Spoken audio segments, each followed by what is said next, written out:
آپ اسماعیل علیہ السلام کی اولاد میں سے ہیں۔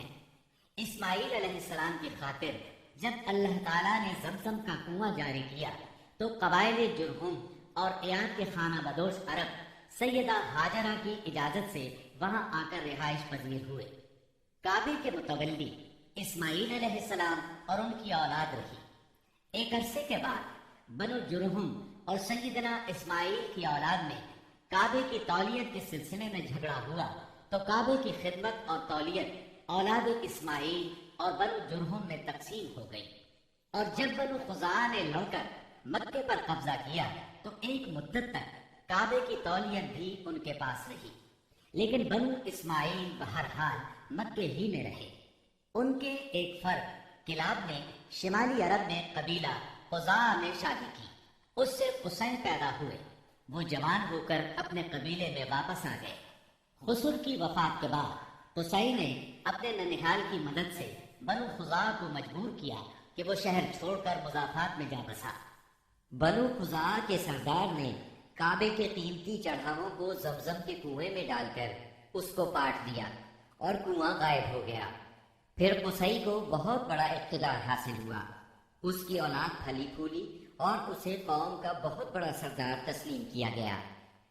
قصی نے مکے میں ایک شہری مملکت کا آغاز کیا، وہاں دارالندوہ یعنی پارلیمنٹ اور ٹیکس کے نئے محکمے قائم کیے، لیکن وفات کے وقت حکومت اپنے بچوں میں تقسیم کر دی۔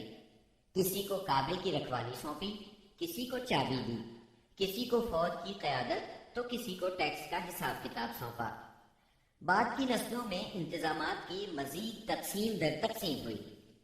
آغاز اسلام کے وقت وہاں 10 سرداروں کی ایک مجلس کار فرما نظر آتی تھی۔ قصی کے 4 بیٹے تھے، ان میں عبد مناف بڑے نامور اور صاحب عزت ہوئے۔ عبد مناف کے بھی 4 بیٹے تھے، ان میں ہاشم شہرت میں سبقت لے گئے۔ ہاشم آپ کے پردادا تھے، بہت دولت مند ہونے کے ساتھ ساتھ سخاوت، مروت اور احسان میں بھی بے مثال تھے۔ ہاشم کہلانے کی وجہ یہ تھی کہ ان کے عہد میں ایک مرتبہ مکہ مکرمہ میں قحط پڑ گیا۔ یہ فلسطین گئے اور اونٹوں پر آٹے کی بہت سی بوریاں لاد لائے، بہت سے اونٹ ذبح کیے، ان کا شوربہ تیار کیا، روٹیاں پکوائیں۔ ان روٹیوں کو شوربے میں بھگو بھگو کر اہل شہر کو کھلاتے رہے۔ عرب اس کھانے کو حشیم اور سرید کہتے ہیں۔ یہ سلسلہ ایک مدت تک جاری رہا، اسی وجہ سے ان کا نام ہاشم پڑ گیا۔ وہ حاجیوں کی خدمت اور مہمان نوازی میں بھی بڑھ چڑھ کر حصہ لیتے تھے۔ اسی سخاوت اور فیاضی سے ہاشم کا نام پورے عرب میں مشہور ہو گیا۔ ذاتی اثر و رسوخ اور وجاہت کی وجہ سے ان کی دوسرے ممالک کے درباروں میں بھی رسائی تھی۔ انہوں نے ہی قریش میں سب سے پہلے یہ دستور جاری کیا کہ سال میں 2 مرتبہ تجارتی قافلے روانہ ہوا کرے، موسم گرما میں شام کی طرف اور موسم سرما میں یمن کی طرف۔ چنانچہ اسی دستور کے مطابق دونوں موسموں میں قافلے روانہ ہوتے تھے۔ سورۃ قریش میں اللہ تعالیٰ نے قریش کو یہی انعام یاد دلایا ہے، کیونکہ قریش اللہ کی رحمت سے موسم سرما و گرما کے عادی ہو گئے۔ ان کی سمجھ میں یہ بات آ گئی کہ اس نعمت کے شکریہ میں اللہ کی عبادت کرنا چاہیے جو اس گھر کا مالک ہے، اور اس نے انہیں بھوک میں کھانا دیا اور خوف سے امن بخشا۔ نجاشی شاہ حبش ہاشم کی بے حد خاطر مدارت کرتا اور تحفے تحائف بھی پیش کرتا۔ قیصر روم بھی ان سے بہت مہربانی سے پیش آتا تھا۔ ہاشم نے یمن اور روم کی حکومت سے قریش کے تجارتی قافلے کی حفاظت کا حکم حاصل کیا، اور یہ ان کے اعلیٰ تدبر کا نتیجہ تھا کہ تمام راستے قریش کے تجارتی قافلوں کے لیے محفوظ ہو گئے۔ اس طرح مکہ مکرمہ بین الاقوامی تجارت کا مرکز بن گیا۔ اس سے خانہ کعبہ کی زیارت اور فریضہ حج عام ہو گئے، اور مکی زبان بھی ملک کے چاروں طرف سمجھی جانے لگی۔ ان قریشی قافلوں اور سالانہ میلوں کی وجہ سے جزیرہ نماء عرب میں ایک معاشی مرکز پیدا ہو گیا۔ ان سالانہ میلوں میں قریش کو سرمایہ دارانہ تجارت اور قافلوں کی حفاظت کے سلسلے میں بہت اہمیت حاصل تھی۔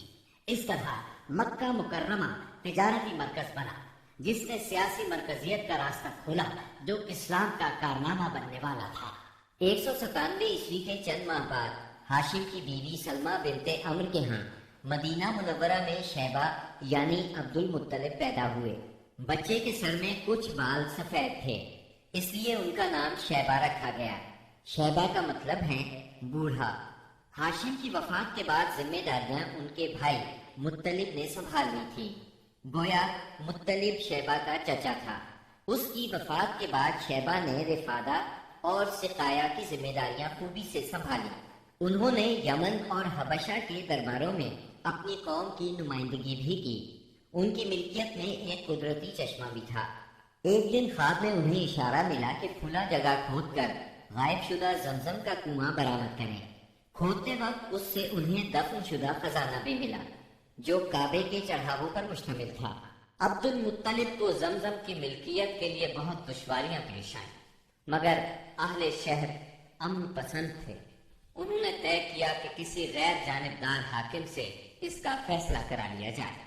عبد المطلب نے یہ بات مان لی، لیکن پریشان بھی تھے، اس لیے منت مانی کہ اگر اللہ نے مجھے 10 بیٹے دیے اور وہ بلوغت کو پہنچے تو میں ان میں سے ایک کو کعبے میں جا کر اللہ کے لیے قربان کر دوں گا۔ جب 10واں بیٹا بھی بلوغت کو پہنچ گیا تو عبد المطلب کو منت یاد آئی۔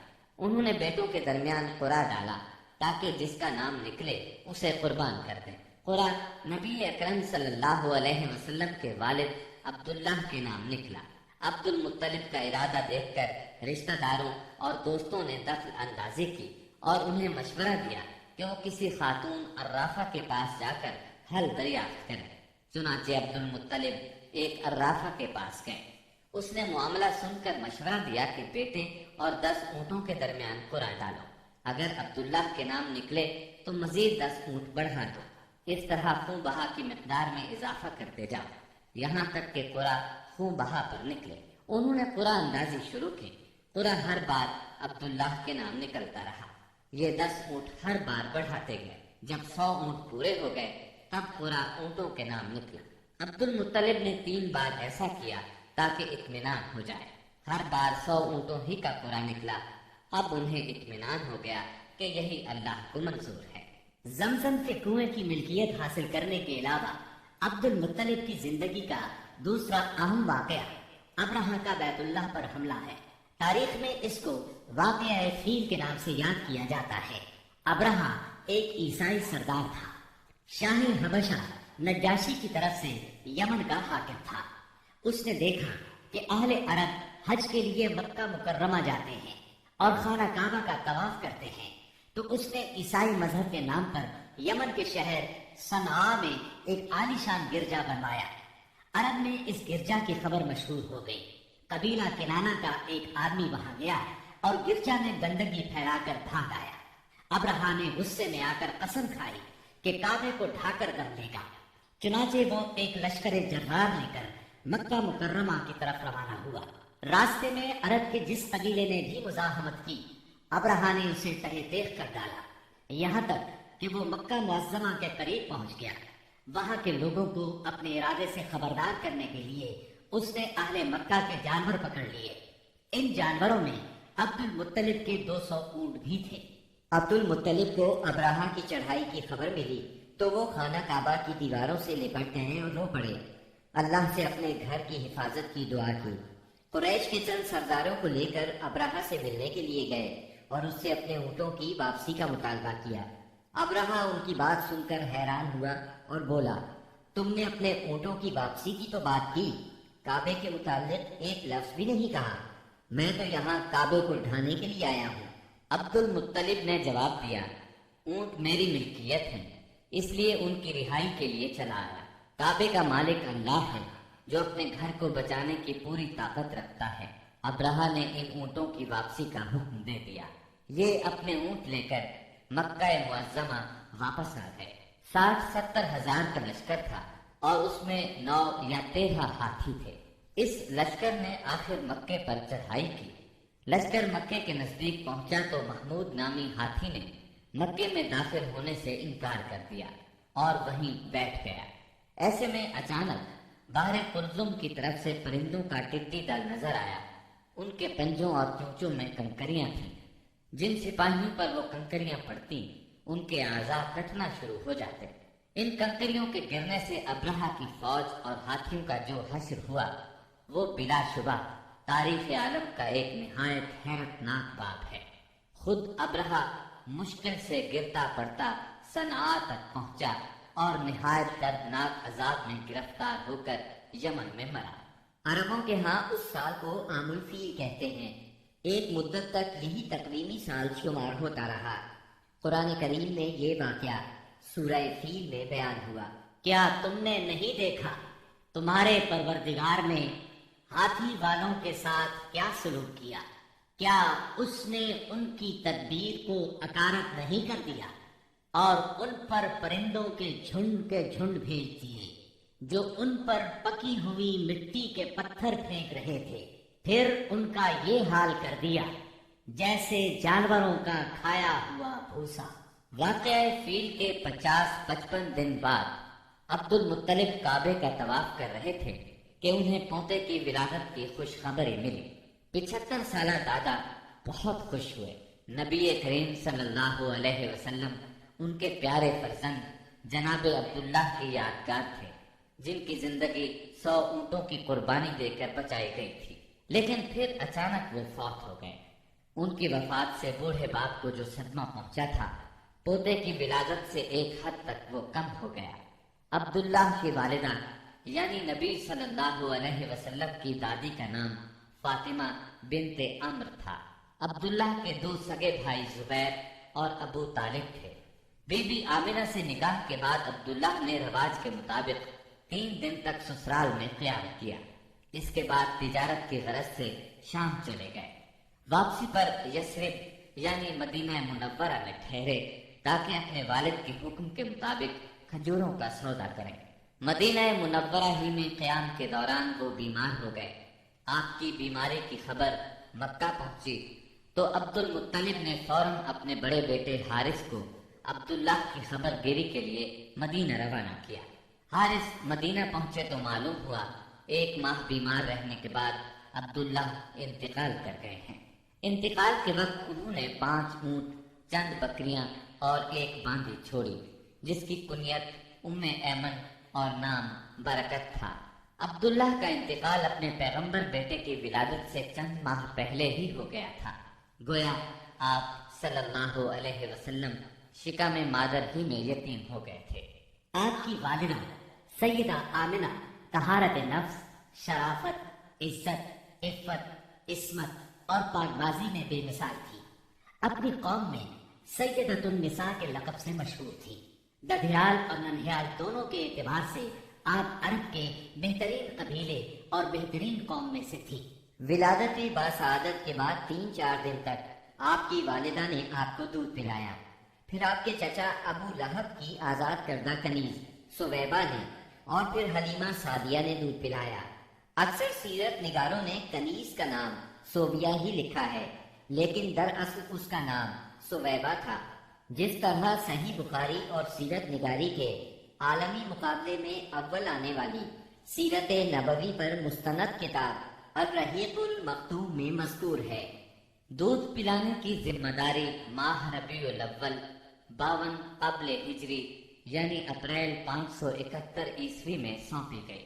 اس زمانے میں عرب میں یہ دستور تھا، جو آج کے دور میں بھی باقی ہے، کہ نوزائیدہ بچوں کو دودھ پلانے کے لیے شرفاء ابتدا ہی سے دیہات میں بھیج دیا کرتے تھے، تاکہ دیہات کی صاف ستھری اور کھلی آب و ہوا میں ان کی پرورش ہو سکے، زبان اہل عرب جیسی فصیح ہو جائے اور اہل عرب کی دیگر خصوصیات اوائل عمر ہی سے بچوں میں راسخ ہو جائیں۔ اس دستور کے مطابق سال میں 2 مرتبہ بنی سعد کی عورتیں شیرخوار بچوں کی تلاش میں آیا کرتی تھیں۔ چنانچہ آپ کی پیدائش کے 8 دن بعد انہی عورتوں کے ساتھ حلیمہ سعدیہ بھی تشریف لائیں۔ دوسری عورتوں کو تو مکہ مکرمہ کے کھاتے پیتے گھرانوں کے بچے دودھ پلانے کے لیے مل گئے، لیکن حلیمہ سعدیہ خالی ہاتھ رہ گئیں۔ نبی کریم صلی اللہ علیہ وسلم چونکہ یتیم تھے، اس لیے انعام و اکرام کی امید کم تھی، اس لیے کسی عورت نے ان کے گھر کی طرف توجہ نہ کی۔ آخر جب روانگی کا وقت آیا تو حلیمہ کو خالی ہاتھ جانا بہت ناگوار گزرا۔ اور اللہ تعالیٰ کی طرف سے ان کا دل اس یتیم بچے کی طرف کھنچنے لگا۔ چنانچہ انہوں نے اپنے شوہر حارث سے جا کر کہا، اللہ کی قسم مجھے یہ اچھا نہیں لگتا کہ میری ساری سہیلیاں تو بچے لے کر جائیں اور میں اکیلی کوئی بچہ لیے بغیر جاؤں، میں جا کر اس یتیم بچے ہی کو لے لیتی ہوں۔ شوہر نے یہ سن کر کہا، کوئی حرج نہیں، ممکن ہے اللہ ہمارے لیے اسی میں برکت عطا کر دے۔ اس کے بعد انہوں نے جا کر بچے کو لے لیا۔ قافلہ روانہ ہوا، سب سوار ہو کر چل پڑے۔ حلیمہ سعدیہ بھی آپ کو لے کر چلے۔ حلیمہ کی اونٹنی دبلی پتلی، دیکھنے میں مریل اور چلنے میں سب سے سست رفتار تھی، لیکن جو ہی حلیمہ سعدیہ آپ کو لے کر اس پر سوار ہوئی، یکایک وہ برق رفتار ہو گئی۔ باقی عورتوں نے اس منظر کو حیرت سے دیکھا کہ حلیمہ سعدیہ کی مریل اونٹنی ان کی طاقتور اور تیز رفتار اونٹنیوں سے آگے نکلی جا رہی تھی، اور پھر وہ ان سب کو پیچھے چھوڑ گئیں۔ یہ تبدیلی دوسری عورتوں کے لیے کسی معجزے سے کم نہیں تھی۔ حلیمہ کے والد ابو زبیر کا نام عبداللہ بن حارث تھا۔ وہ نبی صلی اللہ علیہ وسلم کے رضائی نانا ہوئے۔ حلیمہ کے شوہر کا نام حارث بن عبد العزیٰ تھا۔ یہ دونوں ہی قبیلہ سعد بنی بکر بن حوازن سے تعلق رکھتے تھے۔ اسی طرح حارث کے بچے آپ کے رضائی بھائی بہن ہوئے۔ جب تک آپ صلی اللہ علیہ وسلم حلیمہ سعدیہ کے گھر رہے، ان کا گھر برکتوں سے مالا مال رہا۔ حلیمہ بیان کرتی ہیں کہ وہ جب آئی تھی تو قحط سالی کا دور تھا۔ ان کے پاس ایک گدھی تھی جو اس قدر دبلی پتلی اور مریل تھی کہ پورے قافلے میں سب سے سست اور مریل چال چلتی تھی۔ ایک اونٹنی بھی تھی مگر وہ قطرہ دودھ کا نہیں دیتی تھی۔ حلیمہ کا اپنا بچہ بھوک سے بے قرار ہو کر بلکتا رہتا تھا، خود سوتا نہ ماں باپ کو سونے دیتا۔ مگر جب وہ آپ کو لے کر اپنے گھر آئی اور آپ کو گود میں لیا تو سینہ دودھ سے بھر گیا، یہاں تک کہ آپ نے پیٹ بھر کر دودھ پیا، اور آپ صلی اللہ علیہ وسلم کے ساتھ حلیمہ کے بیٹے نے بھی خوب دودھ پیا۔ پھر دونوں آرام کی نیند سو گئے۔ اس رات حلیمہ کا بچہ بالکل نہ رویا۔ ادھر شوہر اونٹنی کے پاس گیا تو کیا دیکھتا ہے، تھن سے دودھ ابلا چاہتا ہے۔ چنانچہ وہ دودھ دوہنے لگا۔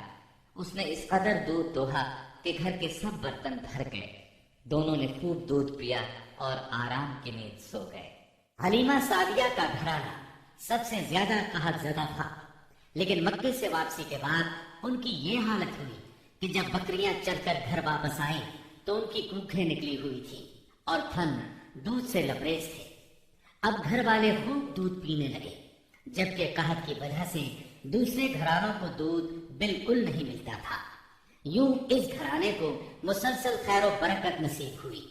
حلیمہ کا دستور تھا کہ وہ ہر 6 ماہ بعد آپ کو مکے لاتی، والدہ اور خاندان کے لوگوں سے ملاتی اور پھر اپنے دیار بنی سعد واپس لے جاتی۔ جب مدت رضاعت پوری ہو گئی تو دودھ چھڑا کر آپ کی والدہ کے پاس لائی۔ اب تک وہ آپ کی وجہ سے خیر و برکت دیکھ چکی تھی، اس وجہ سے چاہتی تھی کہ آپ کو ابھی ان کے پاس ہی رہنے دیا جائے۔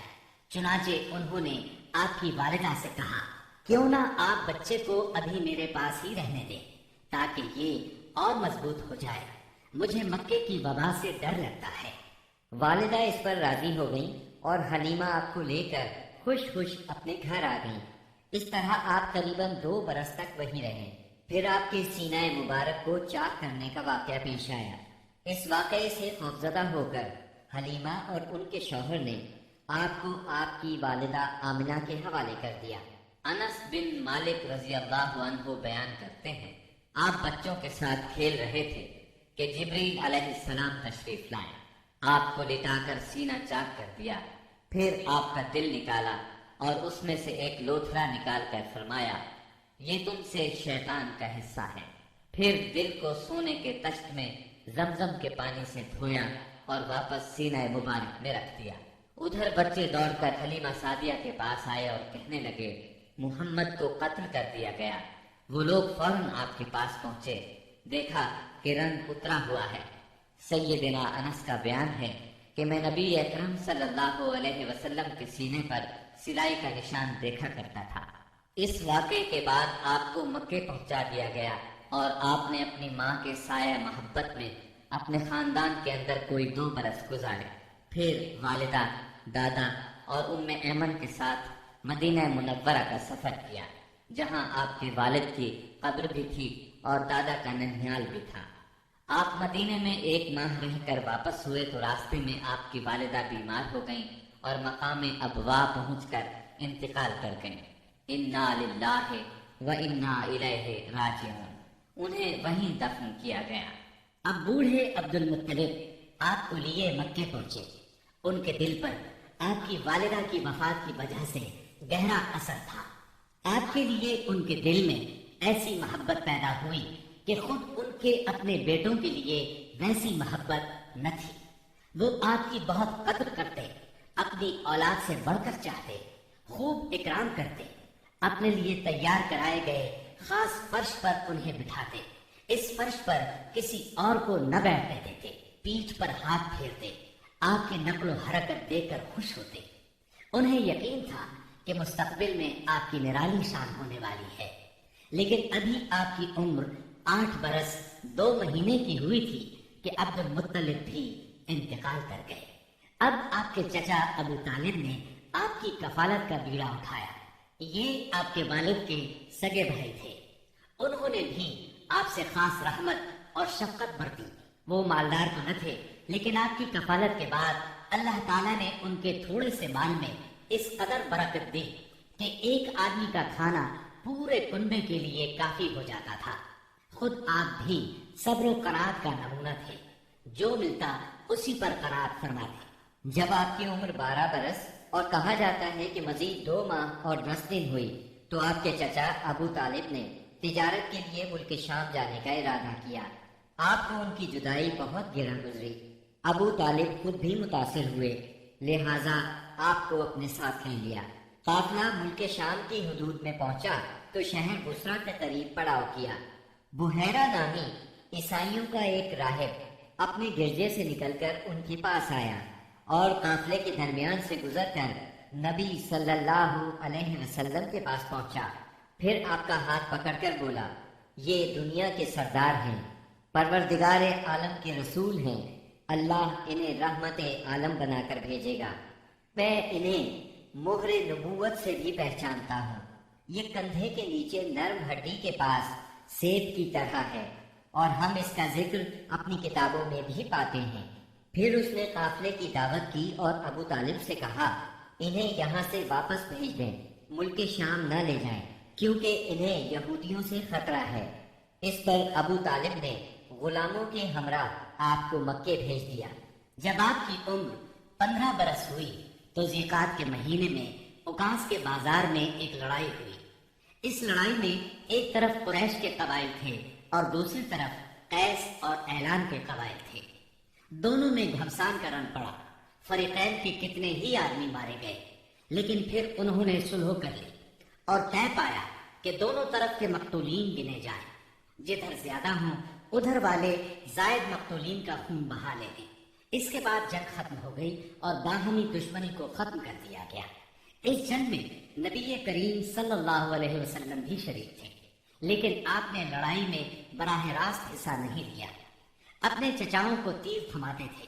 اس جنگ کا نام جنگ فجار ہے۔ یہ نام اس لیے مشہور ہوا کہ اس میں حرام مہینے کی حرمت پامال کی گئی۔ فجار نام کے واقعات 4 بار پیش آئے، ہر سال ایک واقعہ پیش آتا رہا۔ جنگ فجار والا واقعہ آخری تھا۔ اس سے پہلے کے 3 واقعات میں ہلکے پھلکے جھگڑے ہوئے، شدید لڑائی صرف اسی چوتھے واقعے میں ہوئی۔ اس جنگ کے بعد ذیقعد ہی کے مہینے میں 5 قبائل کے درمیان ایک عہد نامہ طے پایا۔ اس عہد نامے کو حلف الفضول کہا جاتا ہے۔ ان قبائل کے نام یہ ہیں: بنو ہاشم، بنو مطلب، بنو اسد، بنی عبد العزیٰ، بنو زہرہ اور بنو تیم۔ اس کی وجہ یہ ہوئی کہ یمن کا ایک آدمی اپنا سامان تجارت لے کر مکے آیا۔ عاص بن وائل نے اس سے وہ مال خرید لیا، لیکن قیمت ادا نہ کی۔ اس نے بنو عبد الدار، بنو مخزوم، بنو سہم اور بنو عدی سے فریاد کی، لیکن انہوں نے کوئی توجہ نہ دی۔ چنانچہ اس نے ابو قبیس کے پہاڑ پر چڑھ کر چند اشعار پڑھے، جن میں اپنی مظلومیت کا نقشہ کھینچا اور آواز لگائی کہ کوئی تو اس کا حق دلانے کے لیے اس کی مدد کرے۔ اس پر زبیر بن عبد المطلب نے دوڑ دھوپ کی، لہٰذا اس قبیلے کے افراد بنو تیم کے سردار عبداللہ بن جدعان کے گھر میں جمع ہوئے اور آپس میں عہد و پیمان کیا کہ مکے میں جو بھی مظلوم نظر آئے، خواہ مکی کا رہنے والا ہو یا کسی اور جگہ کا، یہ سب اس کی حمایت میں اٹھ کھڑے ہوں گے۔ انہوں نے عاص بن وائل سے بھی اس کا حق لے کر اس کے حوالے کیا۔ اس عہد و پیمان میں آپ بھی اپنے چچاؤں کے ساتھ تھے۔ نبوت سے سرفراز ہونے کے بعد آپ فرمایا کرتے تھے، میں عبداللہ بن جدعان کے مکان پر ایک ایسے معاہدے میں شریک ہوا کہ مجھے اس کے بدلے سرخ اونٹ بھی پسند نہیں، اور اگر میں اس کے لیے اسلام کے دور میں بلایا جاتا تو ضرور جاتا۔ نبی اکرم صلی اللہ علیہ وسلم یتیم پیدا ہوئے اور اپنے دادا پھر چچا کی کفالت میں رہے۔ والد سے وراثت میں جو کچھ ملا تھا اس سے کچھ نہیں ہو سکتا تھا۔ چنانچہ جو ہی آپ ہلکے پھلکے کام کرنے کے لائق ہوئے، اپنے رضائی بھائیوں کے ساتھ دیار بنی سعد میں بکریاں چرانے لگے۔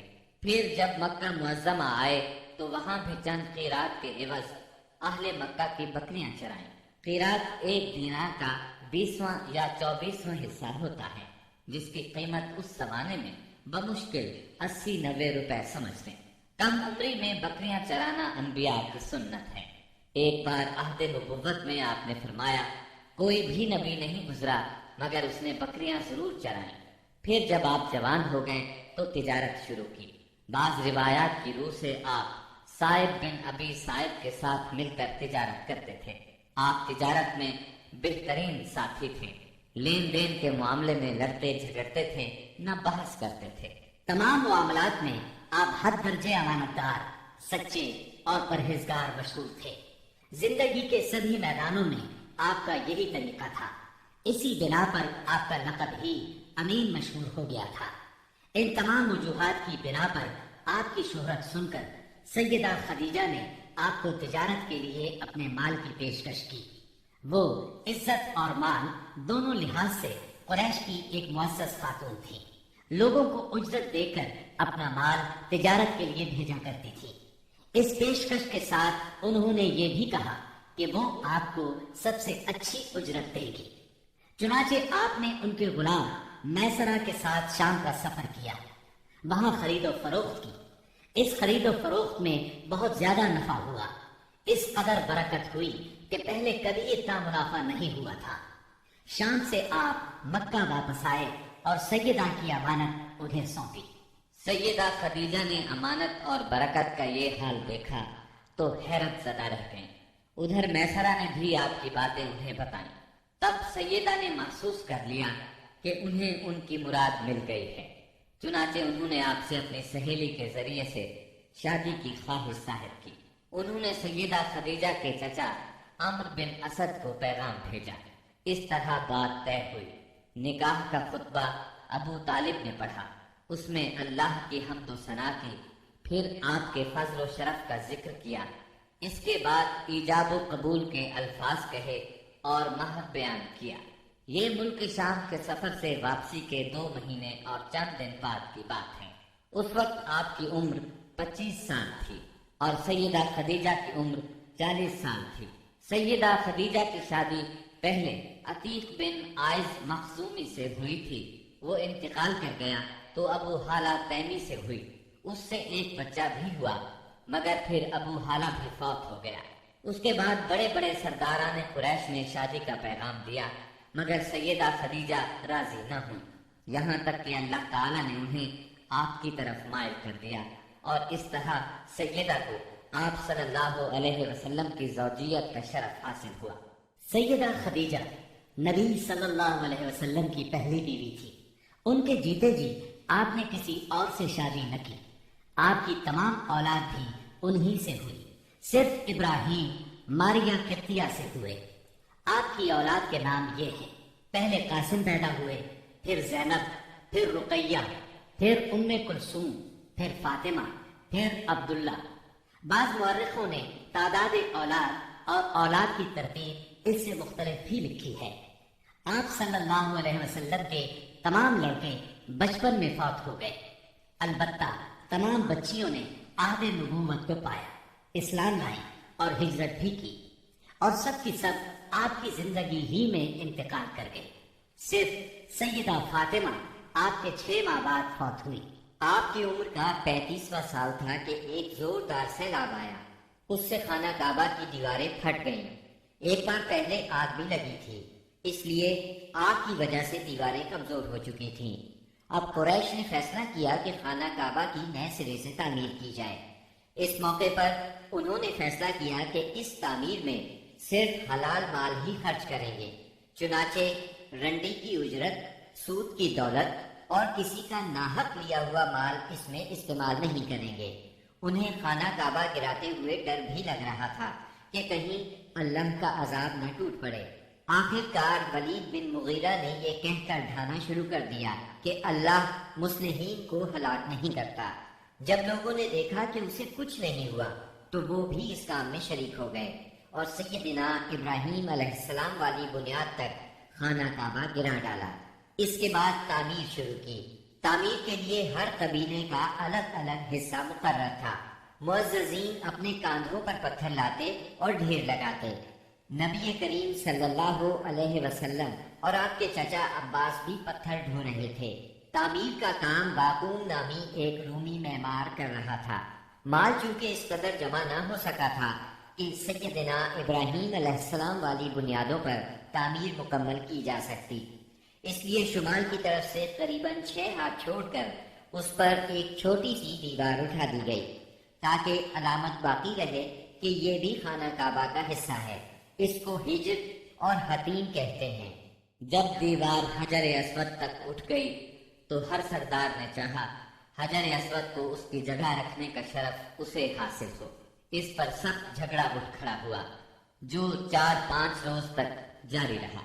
کسی طرح فیصلہ نہ ہو پایا کہ حجر اسود کون رکھے گا، اور قریب تھا کہ حرم میں خون ریزی ہو جائے، لیکن ابو امیہ کی ایک تجویز سب نے منظور کر لی۔ ابو امیہ سب سے زیادہ عمر رسیدہ تھا۔